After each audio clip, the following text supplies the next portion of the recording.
नमस्कार दोस्तों, आपका स्वागत है हमारे YouTube चैनल पर, जहां हम आपको देश और राजनीति से जुड़ी हर जरूरी खबर सबसे पहले पहुंचाते हैं।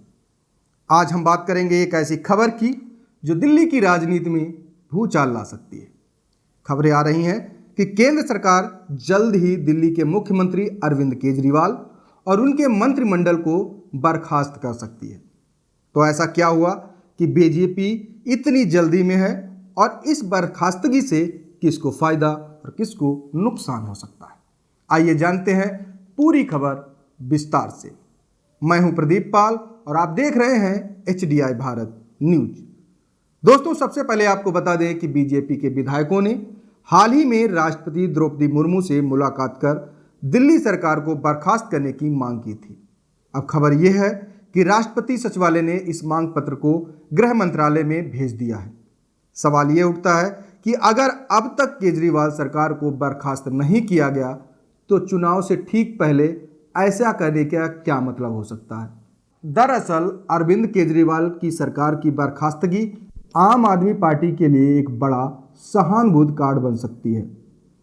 हमने 2024 लोकसभा चुनाव में देखा है कि जब केजरीवाल जेल में थे तब भी उन्हें सहानुभूति वाला वोट नहीं मिला।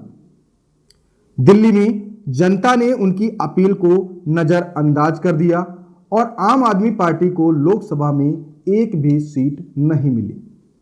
लेकिन विधानसभा चुनाव में कहानी अलग हो जाती है। दिल्ली की जनता हमेशा लोकसभा और विधानसभा चुनाव में अलग तरीके से वोट करती है। 2019 के लोकसभा चुनाव में आम आदमी पार्टी साफ हो गई थी, लेकिन अगले ही साल 2020 के विधानसभा चुनाव में अरविंद केजरीवाल ने बीजेपी को धूल चटा दी थी। अगर केजरीवाल की सरकार को बर्खास्त कर दिया जाता है तो आम आदमी पार्टी इसे एक बड़ा मुद्दा बनाकर जनता के सामने पेश कर सकती है कि केंद्र सरकार ने उनकी सरकार को जानबूझकर गिराया है और इससे उन्हें सहानुभूति वोट भी मिल सकता है। अब बात करते हैं बीजेपी के बर्खास्तगी की मांग के तर्कों की। बीजेपी विधायक विजेंद्र गुप्ता और उनके साथियों ने राष्ट्रपति से मिलने के बाद कहा कि दिल्ली की हालत बहुत ही खराब हो चुकी है। हर बारिश में दिल्ली जलमग्न हो जाती है, सड़कों की हालत खस्ता है और दिल्ली जल बोर्ड कर्ज में डूबा हुआ है। आयुष्मान भारत योजना भी दिल्ली में लागू नहीं हो पाई है, जिससे जनता को बड़ा नुकसान हो रहा है। बीजेपी का कहना है कि अरविंद केजरीवाल के जेल में होने के कारण सरकार सही ढंग से काम नहीं कर पा रही है, इसलिए सरकार को बर्खास्त किया जाना जरूरी है। लेकिन सवाल यह है, क्या बर्खास्तगी का यह कदम सही साबित होगा या फिर उल्टा पड़ सकता है? दोस्तों, यहां एक और महत्वपूर्ण बात है। अगर बीजेपी केजरीवाल सरकार को बर्खास्त नहीं करती तो भी उन्हें इसका नुकसान हो सकता है।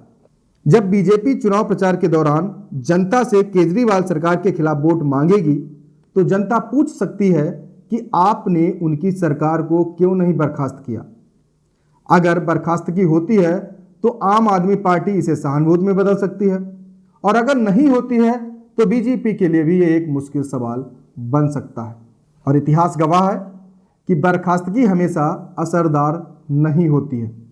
1992 में बाबरी मस्जिद गिरने के बाद जब यूपी, MP और राजस्थान की बीजेपी सरकारें बर्खास्त की गई थीं तो चुनाव में बीजेपी को सत्ता से बाहर होना पड़ा था। यानी बर्खास्तगी हमेशा सकारात्मक परिणाम नहीं देती और ये कदम उल्टा भी पड़ सकता है।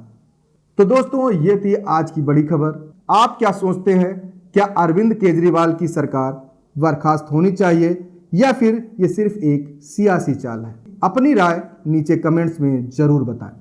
और अगर आपको वीडियो पसंद आया हो तो इसे लाइक करें और हमारे चैनल को सब्सक्राइब करना न भूलें। साथ ही बेल आइकन को दबाएं ताकि आपको हमारे सभी अपडेट्स सबसे पहले मिले।